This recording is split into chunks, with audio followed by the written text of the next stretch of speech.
नमस्कार, मैं हूं मनप्रीत और आप देख रहे हैं आपका अपना चैनल वायरल सच। आज हम वायरल सच के ऊपर एक नया कार्यक्रम या आप कह सकते हैं एक नई सीरीज शुरू करने जा रहे हैं जिसका नाम है संघर्ष की कहानी। संघर्ष की कहानी बहुत लोग हैं जो जानते हैं, हमने संघर्ष किया, परिजनों से सुनते हैं उनके परिवार वालों ने संघर्ष किया, बट सही मायने क्या है संघर्ष के, वो आज हम जानने के लिए हमारे साथ समाज सेवी और उद्योगपति मौजूद हैं। आप उनसे जानेंगे कि सही मायने क्या है संघर्ष के, क्या संघर्ष के लिए कुछ रूल्स और रेगुलेशंस होते हैं, क्या संघर्ष किसी विराम चिन्ह का मोहताज होता है, क्या संघर्ष निरंतर चलता रहता है, क्या संघर्ष के बीच में बहुत सारे उतार चढ़ाव आते हैं, बहुत सारी बेबसी के पल आते हैं, क्या है वो। इन सब से हटकर अगर हमें एक मुकाम हासिल करना है तो संघर्ष कहाँ तक ज़रूरी है। तो आइए बात करते हैं समाज सेवी और उद्योगपति बोधराज सीकरी जी से। जीवन का लक्ष्य था, अगर मैं जीवन के अंदर बाबू बन गया तो मेरे जीवन का लक्ष्य पूरा हो जाएगा। जिंदगी में गम है, गम में दर्द है जी, दर्द में मज़ा है और मैं मज़े में हूँ। मेरे पास हवाई चप्पल भी नहीं है, मैं नंगे पाँव जून के 44 डिग्री 45 डिग्री में स्कूल जाता हूँ जी, नंगे पाँव आता हूँ। एक ही पजामा आज पहनता हूँ, दूसरे दिन दूसरा पहनता हूँ, ये दो ही आपस में घूमते रहते हैं जी जी। तो इसमें मेरा क्या दोष है। तो देयर आर मेनी पीपल जो बहुत जल्दीबाजी में होते हैं कि मेरे को आज ही रात को रात में मल्टी मिलियनर बनना है। दुनिया में अगर आए हैं तो जीना ही पड़ेगा, किस्मत में अगर जहर है तो पीना ही पड़ेगा जी। नमस्कार सर, बहुत बहुत स्वागत है आपका। सबसे पहले सर हम आपसे जानना चाहेंगे, बहुत लोगों के मुंह से हम सुनते हैं संघर्ष किया हमने, बहुत स्ट्रगल किया, सही मायने क्या है संघर्ष में आपके अकॉर्डिंग? बहुत साधारण इसकी परिभाषा है जी। संघर्ष का अभिप्राय है जीवन चलने का नाम, चलते रहो सुबह शाम जी। अनलेस आप सुबह से शाम तक अपने जीवन के अंदर प्लान लाइफ जी लीड नहीं करेंगे तो संघर्ष नहीं है, कोई खाना पूर्ति है जी। हमारे ग्रंथों के अंदर हर समस्या का समाधान है जी। अब आपको मालूम है 4 वेद हैं जी, 100 से ऊपर उपनिषद हैं जी। वेदों का, शास्त्रों का, ग्रंथों का, उपनिषदों का सार है गीता जी। अगर आपने गीता का अध्ययन किया है तो गीता के 18 अध्याय में पहला अध्याय अर्जुन का रोना धोना है, वहाँ भी संघर्ष की बात है जी। पूरा का पूरा अध्याय रोना धोना है, विषाद है, डिप्रेशन है। दूसरे अध्याय के 9 श्लोक तक भी उसका वही हाल है, रोना धोना है जी। 10वें श्लोक में आकर के भगवान कृष्ण ने उनको क्या बोला, तम उवाच ऋषिकेश प्रसन्नव भारता, हे अर्जुन युद्ध के मैदान में मेरी बात को प्रसन्नचित होकर के सुन। तो जब तक हमारा अध्ययन ग्रंथों के माध्यम से, हमारी शिक्षा नीति भी एक कारण है, आज डिप्रेशन का कारण, संघर्ष में दुखी होने का कारण जी, ऐसी आपदा में लोगों के मन की विचलित होने का कारण क्या है? क्योंकि लोगों ने एक संसारी अध्ययन तो कर लिया, स्टडी कर ली, लेकिन जो हमारा एक खजाना हमारे ग्रंथों के अंदर छुपा हुआ जी, है जी। वो नहीं किया। वो किसी ने गालिब ने कहा ना कि जिंदगी में गम है, गम में दर्द है जी, दर्द में मज़ा है और मैं मज़े में हूँ। जो सकारात्मक व्यक्ति है जी, वो गम में भी और दर्द में भी मज़े में है जी। हर चीज़ का इलाज नहीं दवाखाने में, कुछ मर्ज ठीक हो जाती है सिंपली मुस्कुराने में जी। ये भी कारण है।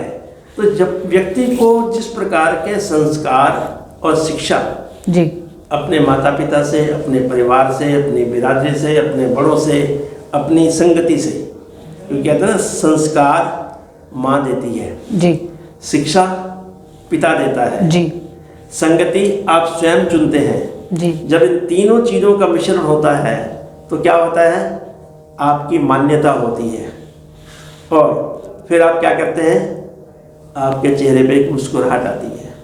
तो ये बहुत सारी चीज़ें हैं।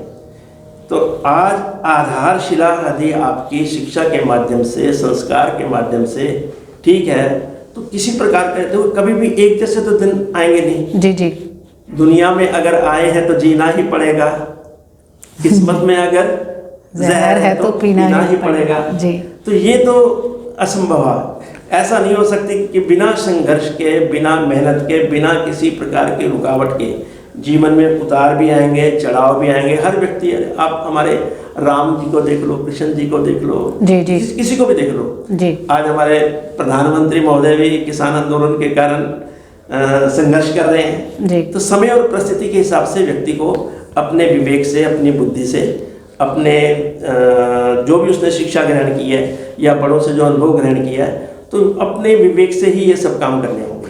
तो आपको क्या लगता है सर कि आज आप एक समाज सेवी भी हैं और उद्योगपति भी हैं, तो क्या लगता है कि अब विराम चिन्ह लग चुका है आपके संघर्ष के ऊपर, या वो खत्म हो चुका है? संघर्ष की परिभाषा मैंने आपको शुरू में क्या कही है, जीवन चलने का नाम जी। विराम चिन्ह जो है ना, कहीं भी संघर्ष के साथ लागू नहीं होता है जी। जिस व्यक्ति के जीवन में विराम चिन्ह लग गया जी, या जो संतुष्ट हो गया, वो जीवन में कभी भी आगे नहीं बढ़ सकता है। तो संघर्ष तो keep on moving, keep on going जी, तो वो तो चलता रहेगा, चाहे मेरा जीवन है चाहे किसी का भी। जिस दिन आप अपने संघर्ष से पीछे होकर बैठ जाएंगे जी, उस दिन आप नकारात्मक दृष्टिकोण की तरफ चले जाएंगे। तो इसलिए ये तो अवश्य है कि आपको चलते रहना है, चलते रहना है, चलते रहना है। कुछ अचीव हो, कुछ मिले चाहे ना मिले, वो ईश्वराधीन है, लेकिन आपको चलते रहना है। जी। कोई ऐसा पल हो आपकी ज़िंदगी का संघर्ष के चलते जब आपको लगा हो कि मैं आज बहुत बेबस हूँ, बहुत मजबूर हूँ, मुझे अपना संघर्ष यही ख़त्म कर देना चाहिए? ऐसा कि बचपन की यादें हैं कुछ जी। जब हमारे पिता मजदूरी करते थे जी।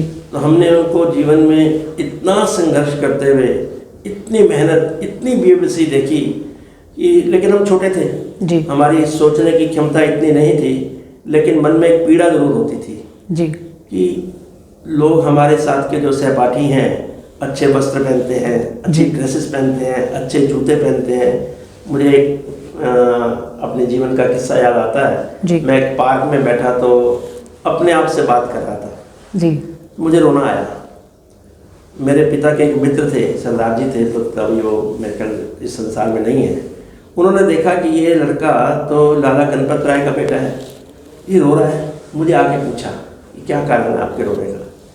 तो मैंने अंकल कुछ नहीं है। मुझे लेकर के मेरे पिता के पास ले गए। मेरे पिता ने मेरे प्यार से पूछा, मैंने अपने मन की बात बताई है। मैंने कहा एक चीज़ बताओ पिताजी, हम लाला जी बुलाते थे उनको। अच्छा जी। मैंने एक चीज़ बताओ लाला जी, मैं और मेरा सहपाठी जी।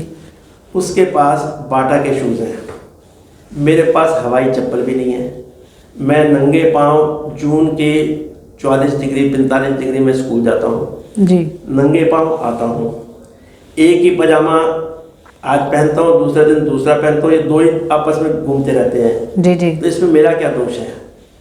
तो खैर पिता ने अपने अनुभव के हिसाब से जो बताया, कहने का मतलब है कि ऐसी पीड़ादायी स्थिति आती है जीवन के अंदर कि आदमी सोचता है कि क्या मैं एक जूते के लिए, चप्पल के लिए मैं अधिकारी नहीं हूँ। तो तब से मन में कुछ करना है जीवन के अंदर जी। एक संघर्ष की कहो या कुछ ऐसे काम करने हैं जिसमें अपना खाली लालन पालन नहीं करना है। जी।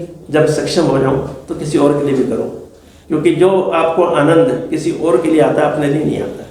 तो एक स्थिति आई, गवर्नमेंट सर्वेंट की नौकरी शुरू करी, बाबूगरी करी। जीवन का लक्ष्य था अगर मैं जीवन के अंदर बाबू बन गया तो मेरे जीवन का लक्ष्य पूरा हो जाएगा। जी। लेकिन ईश्वर को कुछ मंजूर था और पढ़ते गए, फिर नौकरी बदलते गए, भारत सरकार में चले गए, पब्लिक सेक्टर में चले गए, प्राइवेट सेक्टर में चले गए, अपना काम शुरू कर दिया 27 साल में। फिर बहुत सारे और मैन्युफैक्चरिंग फैसिलिटी भी आ गई, मार्केटिंग में भी आ गए, ट्रेडिंग में भी आ गए, इंपोर्ट में भी आ गए, एक्सपोर्ट में भी आ गए, प्रिंटिंग में भी आ गए, पैकेजिंग में आ गए। तो करते करते करते ईश्वर ने बहुत कुछ। तो संघर्ष के बिना ये कोई भी आदमी आगे नहीं बढ़ सकता है। संघर्ष चलायमान है जी। संघर्ष के साथ आपको जूझना पड़ता है जी। जो व्यक्ति आयु का इसके साथ कोई लेना देना नहीं है जी। चाहे मैं 80 साल का हो जाऊँ, चाहे मैं 90 साल का हो जाऊँ, संघर्ष के साथ जूझने की कोई आयु नहीं है। चाहे आप युवा हैं, आपके पास ऊर्जा है। जी। जी। मैं वृद्ध हूँ जी। वृद्ध नहीं कहूँगा, प्रौढ़ हूँ। तो वृद्ध में बूढ़ापना आ जाता है, प्रौढ़ में मैच्योरिटी आती है। जी। जी। तो मैं प्रौढ़ हूँ, मेरे पास क्या है? मेरे पास है अनुभव। जी। आपके पास है ऊर्जा। जी। यदि समाज के अंदर आपकी ऊर्जा का संघर्ष मेरे अनुभव के संघर्ष के साथ मिश्रित हो जाए तो क्या होगा? सफलता का विस्फोट होगा। तो संघर्ष एक ऐसा शब्द है, इसके लिए जीवन में बड़ों को भी थोड़ा सा त्याग करना होगा। आज बड़ा जो है अपने आप को बड़ा समझता है जी, और छोटा अपने आप को बड़ा समझता है जी। तो ये संस्कार की कमी है हमारे समय में। तो इसमें शिक्षा की भी कमी है। सबको समाज सेवियों को मिल करके हमारी शिक्षा नीति को देख करके, और आज बहुत सारे नए परिवर्तन आ रहे हैं। जो नई शिक्षा नीति अभी हाल ही में संसद के अंदर उन्होंने इंट्रोड्यूस की है, जब उसको कार्यान्वित किया जाएगा तो बहुत परिवर्तन आएगा। तो आप जो ये आपने जो मुद्दा उठाया है अपने चैनल के माध्यम से, इसका एक बहुत सकारात्मक नतीजा आने वाला है। द रीज़न इज कि ड्यूरिंग कोविड लोगों के मन में वाकई में बहुत पीड़ा है जी। चाहे छोटे छोटे रोजगार वाले व्यक्ति घर बैठ गए हैं जी।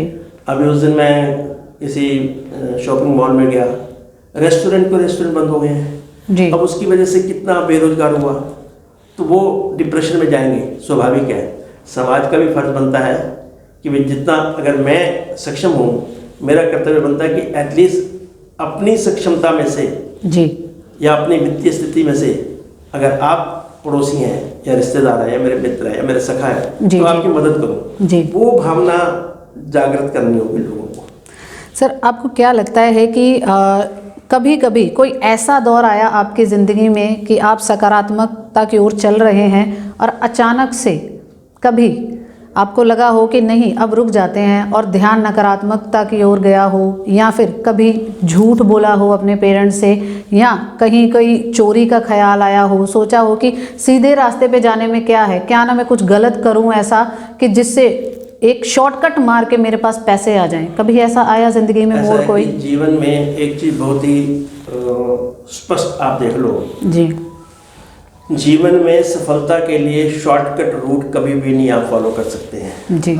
वो शॉर्टकट रूट का मतलब है टेम्परेरी फिनोमिना है। ये चीज़ मैं दोबारा आपसे पूछना चाहूँगी क्योंकि आज के युवा शॉर्टकट में बहुत बिलीव करते हैं, तो मैं चाहूँगी आप प्लीज़ हमारे युवाओं को बताएं कि सही में शॉर्टकट ज़िंदगी का आधार नहीं है। मैं आपको बताता हूँ, 2 उदाहरण देता हूँ जी। एक तो आपने कभी चांद को देखा है? जी। चांद कभी एक जैसा नहीं होता है जी। डेली परिवर्तित होता है जी। लेकिन सूरज एक जैसा है। जी। ठीक है। अब आपने जीवन के अंदर निर्णय लेना है कि मैं चांद को फॉलो करूं या मैं सूरज को फॉलो करूं। अब चांद जो है डेली परिवर्तित होता है, एक दिन पूर्ण हो जाता है और फिर उसका घटना शुरू रहता है। जी। जी। तो ये जीवन में होता है जी। ये तो आपके जीवन में होगा चांद की तरह, लेकिन आपकी विचारधारा यदि सूरज की तरह है यानी कि स्टेबल। अब हमारी इंडस्ट्री क्या है? औषध उद्योग है। जी। जी। I am from pharmaceutical industry. Yes yes. हमारी इंडस्ट्री के अंदर सब कुछ संभव है, लेकिन एक चीज संभव नहीं है, क्या? शॉर्टकट। जी। Reason being it is a life science industry. Yes. We are dealing with the human life. जी। अगर मान लो मैंने एक गोली को बनाने में, एक कैप्सूल को बनाने में हल्की सी भी गलती कर दी, जी। जी। एक व्यक्ति के जीवन की लीला खत्म हो सकती है। जी। तो क्या हुआ यहाँ पर? शॉर्टकट नहीं है। जी। तो there has to be a system. आजकल के युवाओं का यही आधार रहता है कि वो किसी को अपना आदर्श मान लेते हैं।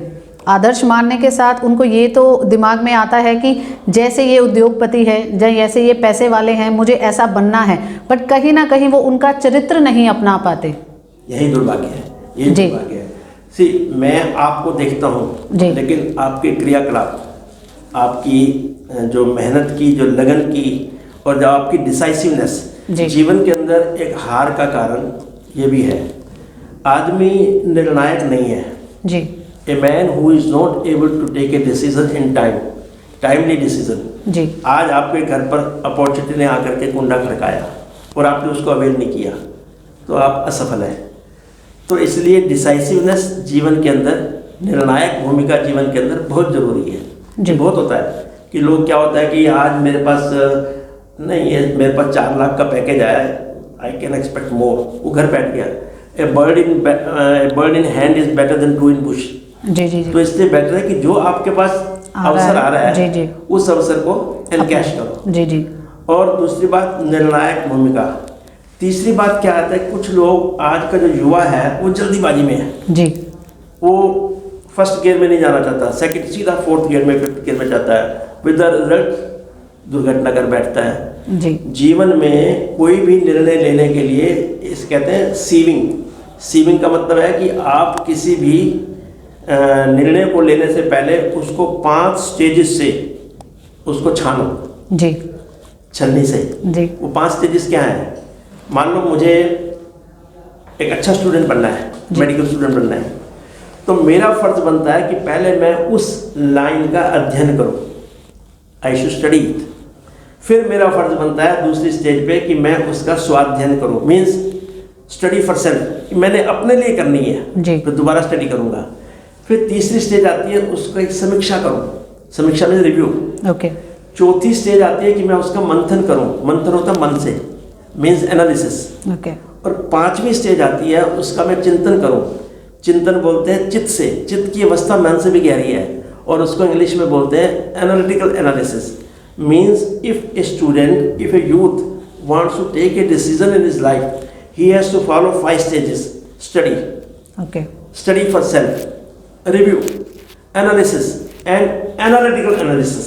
यानी आपने अध्ययन किया, स्वाध्ययन किया, समीक्षा करी, मंथन किया, चिंतन किया, वो व्यक्ति जीवन के अंदर कभी भी असफल नहीं होगा।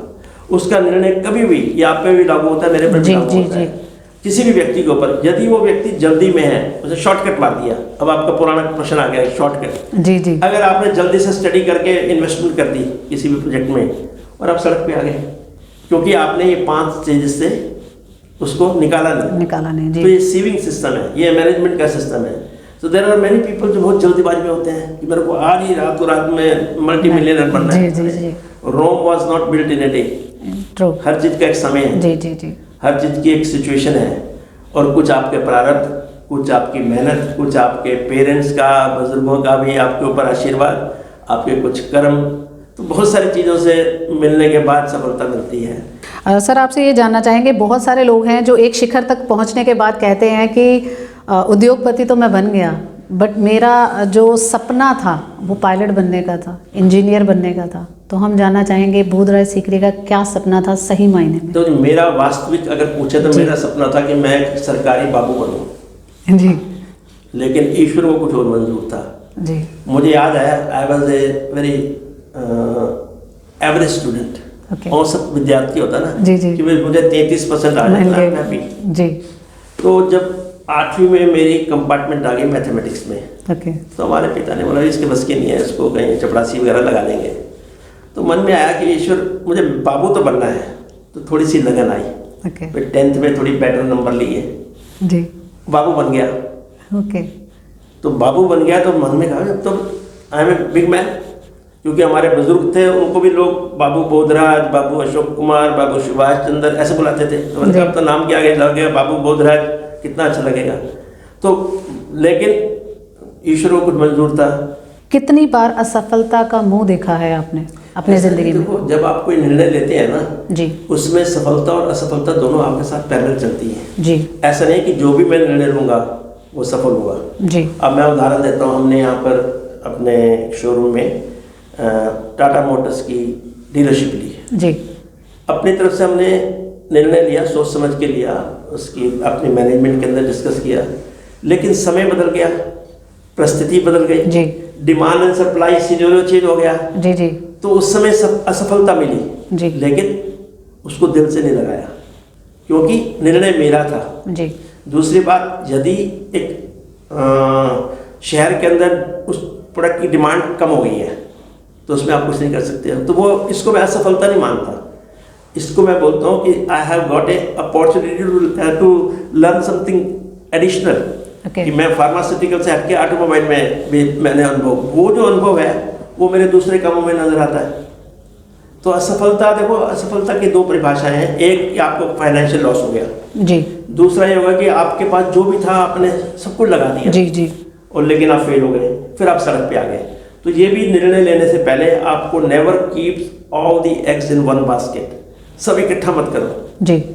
अब जैसे मेरे जैसा व्यक्ति कहता है जी एज ए बिजनेसमैन आप जिस फील्ड में हो उसके सिवा डाइवर्सिफाई भी करो, उसके एंसरे बिजनेस में जाओ, थोड़ी बहुत रेंटल इनकम भी होने चाहिए, एटलीस्ट अचानक कोई इकोनॉमिकल क्राइसिस आ जाता है जी जी जी, तो उस केस में क्या होगा कि एटलीस्ट आपकी रेंटेड इनकम आ रही है। तो ये निर्णय लेने की क्षमता होनी चाहिए उनकी जी। भाई अगर आप मान लो फार्मास्यूटिकल में हो तो हम प्रिंटिंग में भी हूँ, मैं पैकेजिंग में हूँ, मैं एंसिलरी में भी हूँ, मैं इंपोर्ट में भी हूँ, मैं ट्रेडिंग में भी हूँ, मैं एक्सपोर्ट में भी हूँ। तो वी हैव ए डाइवर्सिफाइड, एक बंदों की दूसरी खुलेगी, दूसरी बंदों की तीसरी खुलेगी, वो भी नहीं होगी तो एटलीस्ट जो थोड़ी बहुत रेंटेड इनकम है। तो ये बेसिकली निर्णायक भूमिका है जीवन के अंदर। आप निर्णय कैसे लेते हैं ये बहुत मैटर करता है। शो के अंत में एक अंतिम सवाल आपसे, क्या आज के हमारे युवा ही नहीं, आप सभी वर्ग को कह सकते हैं, चाहे वो गरीब तबका हो या मध्यम वर्गीय हो या अमीर भी हो, बहुत हैं जो कोविड के काल में, कोविड ये जो काल रहा है 2020 बहुत ही दुखदाई रहा है। कहीं ना कहीं बहुत सारे लोग डिप्रेशन में आ गए,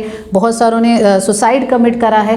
क्या कहना चाहेंगे ऐसे लोगों को, कैसे उनको मोटिवेट करना चाहेंगे? क्योंकि हम सब जानते हैं कि आप बहुत अच्छे मोटिवेशनल स्पीकर भी हैं, तो कैसे आप उनको प्रोत्साहित करेंगे कि ज़िंदगी अभी ख़त्म नहीं हुई है, 2021 आ चुका है, नई शुरुआत हो चुकी है? आपने जीवन के अंदर कभी बाई ट्रेन ट्रेवल किया है? जी।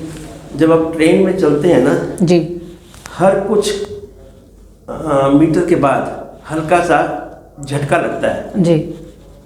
क्या होता है वो रेल की जो पटरी होती है ना जी, दो पटरी के बीच में थोड़ा सा गैप होता है जी, ताकि ड्यूरिंग समर वो ना लोहा फैलता है। ओके। तो उसमें गैप रखते हैं वो, ताकि वो आपस में, तो अगर वो आपस में मिल गई तो एक्सीडेंट होने का डर होता है। तो जीवन की जो रेल है जी, उसमें भी झटके लगते हैं। हर व्यक्ति को दिमाग में लेकर चलना चाहिए कि all the days are not alike, हर दिन एक जैसा नहीं है। कहते हैं sun rises again and again and at last it sets down. कमल का फूल है या सूर्यमुखी फूल, जी, जैसे सूरज आता है खिल जाता है, शाम तक वो भी मुरझा जाता है। तो जीवन के अंदर खिलखिलाना, मुरझाना, जी, ये हमारे जीवन का अंग है। हर व्यक्ति को देखना है कि अगर आज इस समय अंधेरा है तो कल सवेरे उजाला अवश्यंभावी है।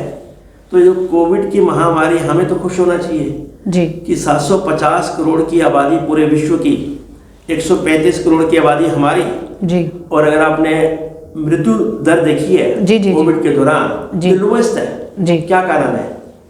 एक टाइमली डिसीजन, दूसरा पॉलिसी डिसीजन, तीसरा हमारे जो भारत के ग्रामीण हमारे भाई हैं उनकी इम्यूनिटी कितनी स्ट्रांग है जी, एक वो कारण है जी। आज आप गांव के आदमी को, जो मेहनत कश आदमी है या मजदूर है, तालाब का पानी पिला दो, जोड़ का पिला दो, नलके का पिला दो, कुएं का पिला दो, टूटी का पिला दो, म्युनिसिपल कॉर्पोरेशन का पिला दो, गंगा जी का पिला दो, यमुना जी का पिला दो, सारे पानी डाइजेस्ट कर लेगा। रीजन बीइंग उसका इम्यूनिटी बड़ा स्ट्रांग है जी। तो जीवन के अंदर हमें अगर सुबह है तो दोपहर भी आएगी जी, दोपहर है तो शाम भी आएगी, शाम के बाद रात आएगी, तो रात के बाद पुनः सुबह भी आएगा जी। तो इसलिए मेरा संदेश हर व्यक्ति को, जो भी इस टीवी चैनल के माध्यम से मेरी बात को सुन रहा है जी, मेरा बड़ा स्पष्ट संदेश है जी कि कभी भी हिम्मत मत हारो जी। आप अपने लिए नहीं यहाँ पर जी रहे हो, आपके साथ आपका परिवार भी है, आपके बच्चे भी हैं, आपका कुछ समाज के प्रति भी उत्तरदायित्व है जी। आपका कुछ अपने प्रांत के प्रति, शहर के प्रति, जिला के प्रति और देश के प्रति, राष्ट्र के प्रति भी आपका उत्तरदायित्व है जी। यदि आप कोई गलत काम करते हैं, आपने मान लो आपके परिवार के अंदर 5 लोग हैं, आपने सुसाइड कर लिया, तो उसका परिणाम आप तो गए जी, आप तो गए, लेकिन वो जो 5 जीव आपके साथ जुड़े हुए हैं, जो आपकी वजह से जुड़े हुए हैं जी।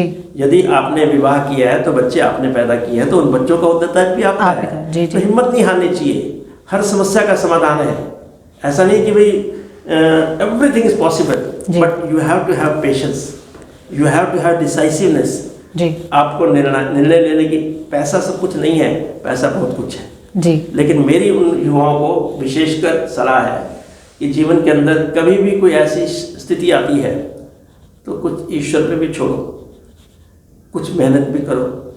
हाथ पे हाथ रखने से कुछ नहीं होगा, मेहनत आपको करनी होगी। बहुत बहुत धन्यवाद सर वायरल सच से बात करने के लिए। तो ये थे हमारे बीच समाज सेवी और उद्योगपति बोधराज सीकरी जी, जिन्होंने बहुत ही एक अच्छा एग्जाम्पल सेट किया है पूरे समाज के आगे, और जिनका एक ही कहना है कि ज़िंदगी अभी ख़त्म नहीं हुई है, आज अगर रात आई है तो कल सुबह भी आएगी, चाहे वो युवा हो, मध्यम वर्गीय हो, अमीर वर्ग के हो, कोई भी हो, आगे बढ़ना चाहिए हमें। ये चाहे हमारे लिए एक विराम चिन्ह जैसा साबित हो रहा है, बट इससे आगे भी अपॉर्चुनिटीज आएंगी, उनको अनदेखा नहीं करना है, कोई शॉर्टकट नहीं लेना है। संघर्ष की कहानी का हमारा एक ही उद्देश्य है कि आज कोरोना काल में बहुत सारे लोग हैं जो कहीं ना कहीं डिप्रेशन की ओर जा रहे हैं, अपनी जिंदगी समाप्त करने का सोच रहे हैं। जरा थोड़ा सा थम के सोचिए अपने परिवार के बारे में, अपने परिजनों के बारे में, अपने छोटे छोटे मासूम बच्चों के बारे में। अगर आपको कुछ हो गया तो उनको कौन देखेगा। नमस्कार।